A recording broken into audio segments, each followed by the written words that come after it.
Hey everybody, I'm Melody and this is my channel So and So with Mel. I'm coming to you today with a pattern review for the Alana Dress by Atelier Jupe. I think this pattern has been out for a little while now, several years, but I did not find a lot of videos on YouTube about it, so I hope you find this informative. Let's get to it. I'm going to start off by just showing you, this is the pattern booklet, so you can see, kind of get a good idea of what the dress is supposed to look like. Also, I'll be popping up right here some line drawings and some video that I took just so that you can kind of see my make and how it came out. First off, the nuts and bolts of the pattern. The sizing is from an EU 34 to 52, and excuse me for kind of looking down. It's a UK 6 to 24, which should be the equivalent of a US 2 to 20. The fabric yardage is 2.75 meters to 3.9 meters, which should be the equivalent of 3 yards to 4.25 yards. The fabric that they recommend is any light to medium weight viscose, cotton, tencel, linen, double gauze, and non-static polyester. The fabric that I used, if you can see, I don't know if you can see real well, but this was one of my Think Pink subscription boxes, I think 42. And this was a viscose. I had gotten 4 meters of it, so I knew I had enough to do a dress, and I thought this would make a real lovely dress. So anyway, so that's the fabric that I used, and it worked wonderfully with viscose. So I can totally recommend that for the pattern. The pattern has 3 different versions. There's a version A, and the dress is the same in all versions except for the waistband. So that's really where the changes are. Version A is gonna be, I'll see if I can't put some pictures up here. If not, hopefully I can describe it good enough. So version A is gonna be an elastic waist that goes all the way around. It's gonna have either 3 small channels of elastic that you sew in, or it says you can use the smocking elastic and just use the pattern pieces and smock them all the way around. So that would be version A, and they classify that as an intermediate version. Version B is where there is just elastic in the back, but in the front, there's a line of several different pleats. And it does say that you need to be very precise with the pleating. And they classify version B as an advanced technique. Version C, which is the version that I did, has basically a straight front, or just like a plain panel in the front, and elastic in the back. So all versions are elastic in the back. It's just the difference is one of them has a plain band, one of them has pleating in the band, and one has either elastic or smocking. So that's the difference. I will say I was very intrigued by version B, but because they called it advanced, I kind of chickened out and decided to do C. And I do kind of regret it. We'll talk about a little bit about that later, but I am happy with what I did, but I do wish I would have challenged myself, so to speak. Cutting, they do give you finished garment measurements. So I always love when a pattern does that, because it really kind of helps you dial in knowing how you like things to fit on your body. So based upon the body measurements, I should have cut a 46, but based on the finished measurements, I knew that I would prefer the 44. And I'm so glad that I did that. It ended up being the right decision. So yeah, check those finished measurements and really just get a tape measure out and put it on yourself and see, or get a garment that you already have and that you like the way it fits. I feel like that's gonna save you, or it has saved me from making things either too big or too small, knowing how my body and how I like things to fit. So I cut one size down from what it kind of recommended. Also, another thing is the pattern is it's either all on one or two sheets, but I want to say I remember it being all on one sheet, front and back. So you definitely have to trace off the pattern.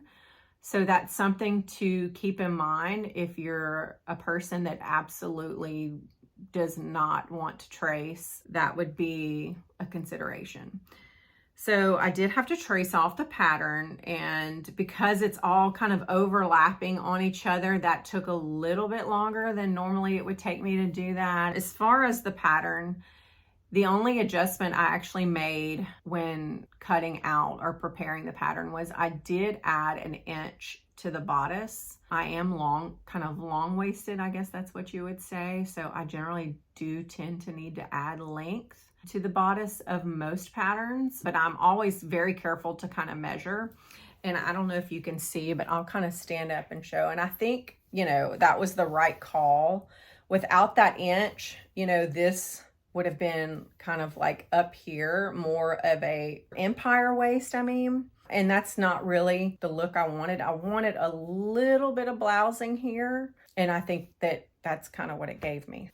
So I was happy that I did that. I will just say, if you're long-waisted, maybe double check that and see if you want to add there. Now, I just noticed on some of the pictures in the booklet that it was a little high up, and that I probably, it would be really high for me. So that kind of helped me make that decision.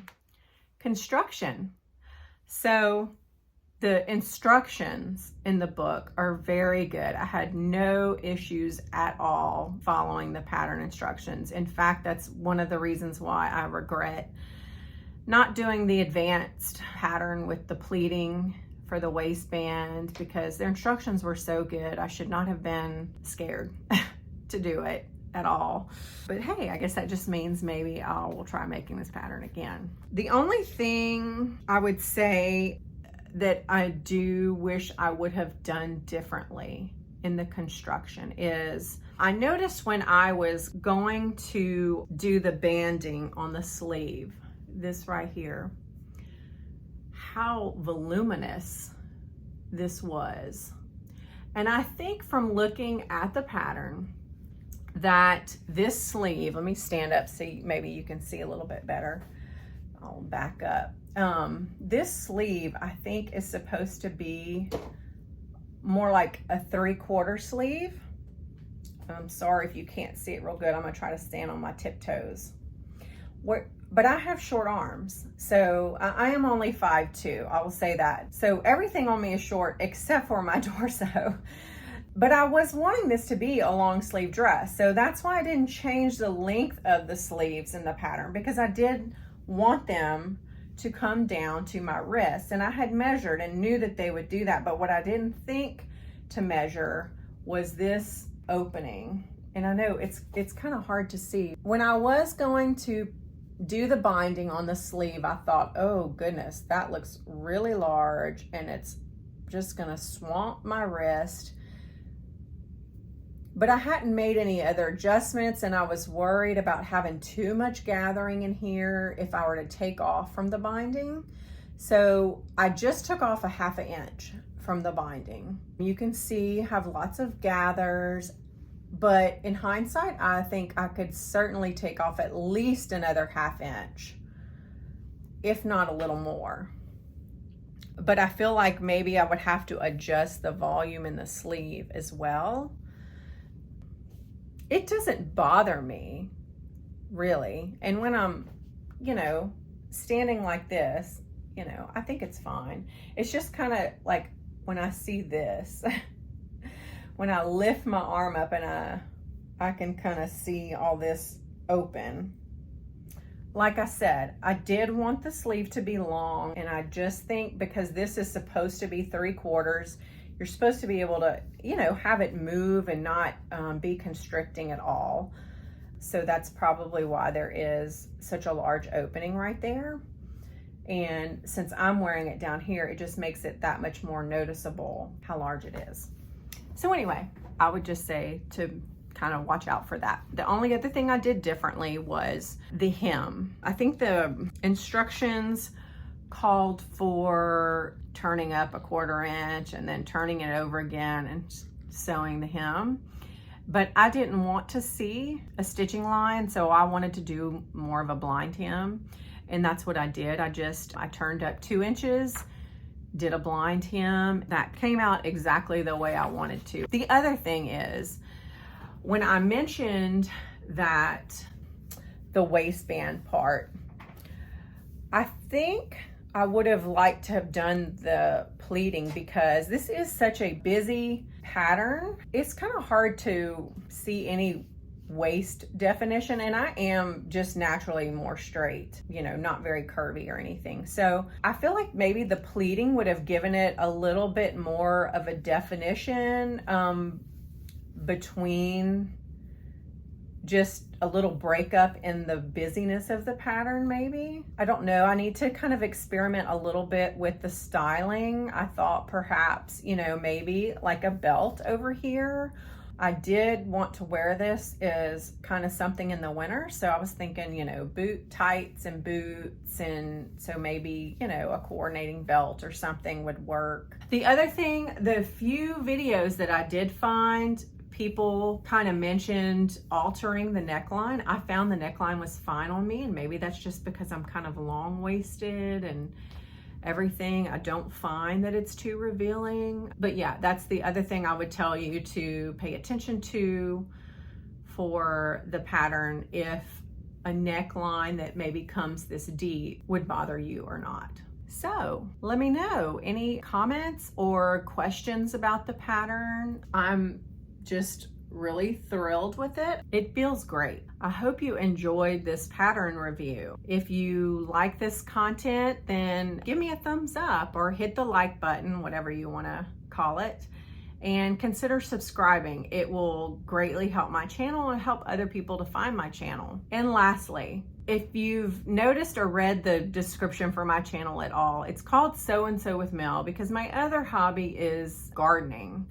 And since I've started this channel, most of it has been in just the brutal heat of the summer here. And when that happens, our gardens pretty much just shut down. In the very brief time that I've had this channel, there hasn't been much gardening going on, but it's now beginning to start to cool down a little bit, and fall will be here in a month or so. But I have started in my garden and sprouting some seeds, getting ready. I'm gonna just quickly pop some pictures up here if you're interested. If not, then I hope you have a great weekend and get some great sewing in. But here's a few little quick pictures of some things that are going on in my garden. I've got some carrots, sugar snap peas, spinach, kale, cucumbers are going gangbusters. I've got broccoli and cauliflower and my perennial herbs and onions going. So anyway, hope you enjoy these pictures. I'll see you next week with another video and a little sneak peek of what I'm sewing right here. Have a great weekend. Bye.